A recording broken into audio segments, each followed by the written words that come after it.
अस्सलाम वालेकुम प्यारे दोस्तों। इश्क एक चुड़ैल का जो कि पाकिस्तान बनने से बहुत पहले का वाक़या है, इसका सेकंड पार्ट। लेकिन फ्रेंड्स, मैं इतनी मेहनत से वीडियो बनाती हूँ लेकिन सब्सक्राइब भी बहुत ज़्यादा हैं, फिर भी आप लोग वीडियो ही नहीं देखते। तो प्लीज़ ऐसा मत किया करें, या तो सब्सक्राइब ना किया करें और अगर कर लेते हैं तो फिर वीडियो भी देखा करें। फ्रेंड्स, आज सबने मेरी वीडियो देखनी है, तो चलते हैं फिर वीडियो की जानिब इस उम्मीद के साथ कि आज की मेरी वीडियो चले मिलियन बिलियन के लिए तो लग चाहिए होती है, वो भी बहुत ज़्यादा। चले मिलियन बिलियन ना सही के तक तो ले जाया करें, और सिर्फ आज की नहीं डेली की। तो चलते हैं वीडियो की जानिब। सब इंस्पेक्टर जरगुल को इस कार्रवाई से आप समझ गए होंगे कि उसने नहीं माना था कि मंजूर को चुड़ैल ने मारा है, और मारने का तरीका ये इख्तियार किया कि इसका कलेजा मुंह के रास्ते बाहर निकाल दिया है। जरगुल पक्का पठान था, हट का बड़ा सख्त था, रोबदार आदमी था, बड़े ऊंचे दर्जे के खानदान से ताल्लुक रखता था, रुपए पैसे का भूखा नहीं था, इसका पेट भरा हुआ था, 100% दयानतदार आदमी था। उसमें सिर्फ ये नुक्स था कि तफ्तीश की गहराई में जाने की काबिलियत नहीं रखता था। हालांकि उसके दिमाग में अक्ल और जहानत मौजूद थी। वो बेगाना को मुश्तबा बिठा लेता था, जब तक यकीन न हो जाता कि ये शख्स मुलजिम है उसको इजहार आसानी की चक्की में डाल देता था। शहादत खुद नहीं ढूंढता था, इसकी बजाय मुलजिम की हड्डियां गर्म करके उसकी जुबान से शहादत उगलवा लेता था। उसको खबर मिली कि एक आदमी को कोई चुड़ैल मार गई है और उसका कलेजा मुंह से निकला हुआ है, तो इसने कह दिया कि ये झूठ है, और उसने फौरन जाकर लाश को बराए पोस्टमार्टम अपने कब्जे में ले लिया। मगर इसके आगे उसके वास्ते मुश्किल बन गई थी कि अपने शक को सही किस तरह साबित करे। मैं आपको कलेजा मुंह के रास्ते निकालने का मामला सुना दूं तो ठीक रहेगा। जिनों और चुड़ैलों की मौजूदगी को आज के साइंसी और तरक्की याफ्ता दौर में भी लोग मानते हैं। मैं जिनों की बाबत कोई बात नहीं करूंगा, चुड़ैलों को मैं नहीं मानता। कहते हैं कि देहात के लोग पसमानदा होने की वजह से चुड़ैलों को मानते हैं कि वीरान इलाकों में रहती हैं, लेकिन देहात में ही नहीं शहरों में भी लोग चुड़ैलों को मानते हैं। फर्क सिर्फ ये है कि देहाती लोग ज्यादा मानते हैं। मैंने जब से होश संभाला है चुड़ैलों की कहानियाँ सुन रहा हूँ। ऐसे वाक़यात तो बहुत सुने थे कि रात को एक आदमी कहीं जा रहा था। ये देहात के इलाके की कहानियां हैं। लोग पैदल चला करते थे। उस आदमी को रास्ते में एक बड़ी खूबसूरत औरत खड़ी नजर आई। औरत ने उससे पूछा, कहाँ जा रहे हो? उस आदमी ने बताया तो वो औरत उसको कहने लगी कि वो अकेली होने की वजह से उसके साथ जाना चाहती है। इंस्पेक्टर जरगुल खान ने मुझको बताया कि लड़कपन से वो चुड़ैलों की इसी तरह की कहानियां सुनता आया था, जिन पर उसने कभी भी यकीन नहीं किया था। 2-3 मरतबा लड़कों के साथ उसने शर्त लगाई थी कि वो सारी रात उस जगह गुजारेगा जहाँ लोग कहते हैं कि चुड़ैलें होती हैं। ऐसी वीरान जगह मौजूद हैं जहाँ दिन को भी डर लगता है। पहाड़ियों पर घास की पत्ती भी नहीं उगती। बाज़ चट्टानें नोकदार रस्तों या पत्थरों की होती हैं। रात को वहाँ से गुजरो तो इससे इस तरह पता लगता है जैसे औरतें बैन कर रही हैं और रो रही हैं। ये 2 चट्टानों के दरमियान से जो हवा गुजरती है वो पत्थरों से टकराकर रोने और चीखने जैसी आवाजें पैदा करती है।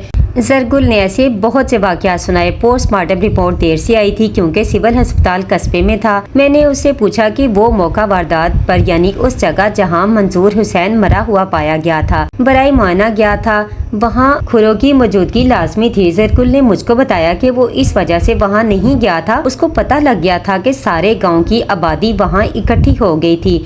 उस हालत में मुलजिमों के खड़े खुरे मिलना नामुमकिन था। उसने चौधरी को और कुछ और आदमियों को थाने में बुला लिया था। पोस्टमार्टम रिपोर्ट रात के 10 बजे से कुछ देर बाद मौसूल हुई। उसमें लिखा था कि मरने वाला गला घोंटने से हलाक हुआ है और उसके मुंह में कलेजी का एक टुकड़ा था, जिसका डॉक्टर ने वजन भी लिखा था। मुझको अच्छी तरह याद नहीं कि वजन कितना है। ये याद है कि जरगुल ने मुझको वजन 1 पाव से कुछ कम बताया था। डॉक्टर ने यह भी लिखा था कि ये कलेजी किसी इंसान की नहीं, किसी जानवर की है।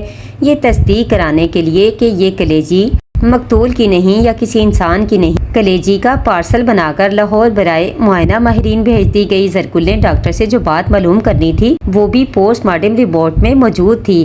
वो ये थी कि मकतूल की अपनी कलेजी, जिसे सही अल्फाज में जिगर कहते हैं, उसके जिस्म में मौजूद थी और बिल्कुल सही और सलामत थी। डॉक्टर ने यह भी लिखा था कि मौत सांस रुक जाने से वाक़या हुई है और हाथों से गला घोटने के निशान गर्दन पर साफ तौर पर मौजूद हैं। लाश वारिसों के हवाले करके जरगुल ने مقتول کے باپ کو بلایا، لیکن پتہ لگا کہ اس کا باپ بہت عرصے کا مر چکا ہے۔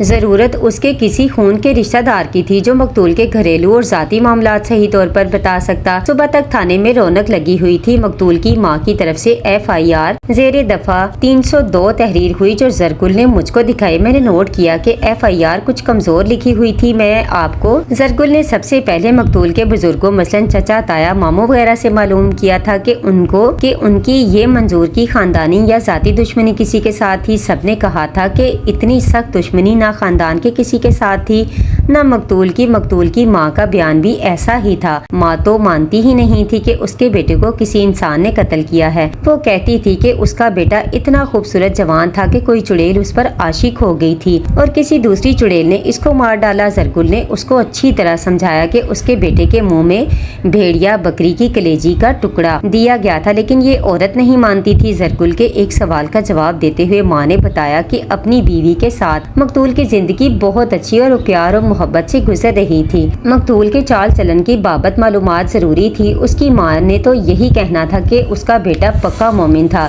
یہ باتیں زرگل نے دوسروں سے معلوم کی۔ اس نے چودھری کا بیان لیا۔ جناب، آپ مالک اور حاکم ہیں۔ چودھری نے بیان دیتے ہوئے کہا، میں اب بھی کہتا ہوں کہ منظور کو کسی چڑیل نے مارا ہے تو اس کے منہ میں کسی جانور کی کلیجی کا ٹکڑا تمہارے باپ نے دیا تھا۔ زرگل نے اپنے پٹھانی انداز میں کہا، جناب خان صاحب۔ چودھری نے کہا، یہ تو غیب کی باتیں ہیں، میں کم عقل آدمی کیا کہہ سکتا ہوں۔ جنوں اور چڑیلوں کے اپنے طور طریقے ہیں، تم کم عقل نہیں۔ زرگل نے کہا، تم بے ایمان ہو۔ میں جو کچھ پوچھتا ہوں اس کا ٹھیک ٹھیک جواب دو، بار بار مت کہو کہ اس کو چڑیل نے مارا ہے۔ ہاں صاحب، چودھری نے غلاموں کی طرح ہاتھ جوڑ کر کہا، میں آپ کی جوتیوں کا غلام ہوں۔ اگر آپ مجھ سے اپنی مرضی کا بیان لینا چاہتے ہیں تو میں آپ کو حکم بجا لاؤں گا۔ میں چڑیل کا نام بار بار اس واسطے لیتا ہوں کہ منظور نے میرے آگے رونا رویا تھا کہ ایک چڑیل اس کو تنگ کرتی ہے۔ تنگ کس طرح کرتی تھی؟ زرگل نے طنزیہ لہجے میں پوچھا۔ میں جناب کو وہ بات سنا رہا ہوں جو منظور نے میرے ساتھ کی تھی۔ چودھری نے کہا، 1.5-2 مہینے کی بات ہے۔ منظور نے پریشانی کی حالت میں مجھ کو کہا کہ وہ جہاں کہیں اکیلا ہوتا ہے ایک عورت اس کے سامنے آ جاتی ہے اور اس کو پیار محبت پر مجبور کرتی ہے۔ پہلے یہ عورت اس کو کھیتوں میں ملی تھی۔ منظور نے اس کو ٹال دیا تھا۔ منظور نے تمہیں یہ نہیں بتایا کہ وہ آتی کہاں سے تھی؟ زرگل نے پوچھا۔ اور چلی کہاں جاتی ہے؟ وہ کہتا تھا کہ وہ اس کو کوئی اجنبی عورت سمجھتا تھا۔ چودھری نے جواب دیا، وہ اس طرح سامنے آتی تھی جیسے فصل میں سے نکلی ہو، پھر وہ پیٹ پھیر کر چلی جاتی تھی اور فصل میں کہیں غائب ہو جاتی تھی۔ منظور کہتا تھا کہ وہ بہت خوبصورت عورت ہے۔ ایک روز منظور نے دیکھا اس کا خون خشک ہو گیا۔ اس عورت کے پاؤں الٹے تھے اور جب اس نے ہاتھوں کی طرف دیکھا تو وہ بھی الٹے تھے۔ اس کی آنکھیں بہت خوبصورت تھی لیکن غور سے دیکھا تو یہ ذرا ترچھی نظر آئیں۔ اب تو منظور اس کے ساتھ جائز یا ناجائز دوستی لگا ہی نہیں سکتا تھا۔ تم یہ بتاؤ، زرگل نے چودھری سے پوچھا، منظور کو کون سا سرخاب کا پر لگا ہوا تھا کہ چڑیل اس پر عاشق ہو گئی تھی؟ خان صاحب، چودھری نے کہا، آپ سرخاب کے پر کہتے ہیں، اگر آپ اس کو دیکھتے تو آپ ضرور کہتے کہ یہ تو بہت ہی خوبصورت جوان ہے۔ خوبصورتی کے علاوہ اس کی آواز اونچی اور سریلی تھی۔ رات کو جب وہ ہیر وارث شاہ یا سیف الملوک گاتا تھا تو مسافر رک جاتے تھے۔ اس میں کوئی شک نہیں کہ گاؤں کی عورتیں اس کو رک کر دیکھتی تھی۔ پھر اس میں ایک خوبی یہ بھی تھی کہ وہ 2 من کا پتھر اٹھا کر سر سے اوپر لے جاتا تھا۔ کبڈی کا اتنا زبردست کھلاڑی تھا کہ اس کو کوئی گرا نہیں سکتا تھا۔ زرگل کے دل میں ایک اور شک آ گیا، اگر گاؤں کی عورتیں مقتول کو رک کر دیکھتی تھی تو ایسا ہوا ہوگا کہ کسی عورت کے ساتھ مقتول کے اگر گاؤں کی عورتیں مقتول کو رک کر دیکھتی تھی تو ایسا ہوا ہوگا کہ کسی عورت کے ساتھ مقتول کے تعلقات بن گئے ہوں گے اور وہ اسی وجہ سے مارا گیا ہوگا۔